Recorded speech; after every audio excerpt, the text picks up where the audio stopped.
Praise the lord. August 3వ తేదీ 2024. ఈరోజు దేవుడు బలపరచు వాక్యము, ప్రియుడా చెడు కార్యమును కాక మంచి కార్యమును అనుసరించి నడుచుకొనుము. 3వ యోహాను పత్రిక 1వ అధ్యాయము 11వ వచనము.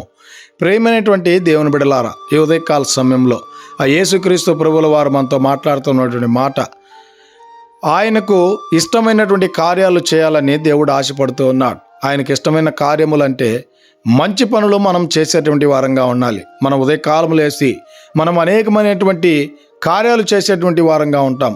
అయితే ఆ కార్యాలన్నీ కూడా దేవునికి ఇష్టకరంగా ఉన్నాయా? దేవునికి మంచిదిగా అనిపిస్తూ ఉందా? అయితే ఉదయకాల సమయంలో నీతో దేవుడు మాట్లాడుతున్నాడు. నువ్వు చేసేటువంటి ప్రతి కార్యము మంచిదిగా ఉన్నట్లయితే ఆ యేసుక్రీస్తు ప్రభుల వారు నిన్ను తప్పకుండా పరలోక రాజ్యంలో చేర్చుకునేటువంటి వాడిగా ఉన్నాడు గనుక ఈ దిన వాక్యం ద్వారా దేవుడు మనలందరినీ బలపరిచి దీవించునుగాక. ఆమేన్.